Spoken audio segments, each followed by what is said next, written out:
Ia fa niarabantsika indray mpanaraka ny iTunes sound system sy ny page anotra zavatra vaovao antsika indray zay androany dia tsy zany tany atao hoe reggae lexicon izany hoe anazava voambolana anankiray fampiasa ao anatin'ny reggae dia ny androany no hitantsika eto ny atao hoe dubplate zany dia tsy ho lava resaka fa na tonga dia jerentsika raha le dubplate dia ny dubplate moa zany vita tavy amin'ny acetate izy io tany voalohany tany fa tsy dirantsika lalina be iny fa tena zava-dehibe ao anatiny dia karazana vazo izy io dia vazo ahoana izy io dia vazo mampiavaka ny sound system anankiray satria dia vazo afarana manokana amin'ny artiste malaza anankiray zany hoe misy vazo artiste anankiray zany ohatra malaza izy dia misy sound system anankiray zany magnataka amin'iny artiste iny hoe manaovy dubplate n'iny vazo iny raha nga zahay fa tinay ny vazo iny dia anaovan'iny artiste iny hira vaovao mihitsy fa iny hirany malaza iny ihany ny averiny fasaigny hoe atolotrany manokana ho an'ny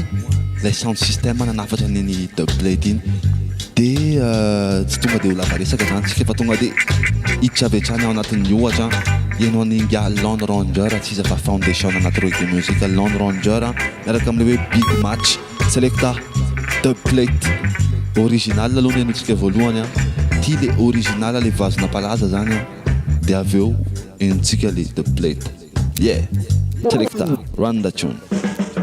The great sound called a Big Match. So brothers and sisters, take a look at your watch for the game is about to start on the set. Don't let me win just in National Stadium. We can take it in a football match. But I see the city went to the National Stadium. We can take it in a football match. But I see the city was the young son get red on it. The young son ballin'. So let me take up the referee. Ya zay Lone Ranger Big Match le original zay dia zao ndraitsika ianao le dubplate iTunes sound system dubplate Lone Ranger alefa selecta tune. Yeah, and a big bad sound, iTunes, saying original. Big up the man called Razor, Fred, R1, Easy. Load it up on them case. Run it. Lord of mercy. iTunes in a rubber fashion.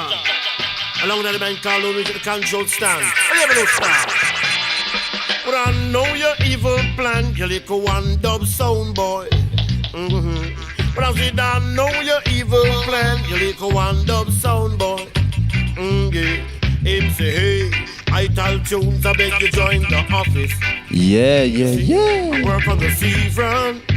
Ya zay le dubplate zay mino fa araka anao zay hoe nandalo teo le original dia zay le vazo spécial dédicace ho an'ny iTunes sound system dia zay koa ny lexicon antsika androany mitondra lexicon hafa indray antsika manaraka eo dia manasa anao ihany tsy ala amin'ny pejy iTunes sound system zarazara ao fa kolotsahany No soul boy was at number which part of the halfway tree in number 2, so I would tell you about it. Boom shot exclusively. Cause if you boots up a shot for me, I'm really not guilty for innocent sound man.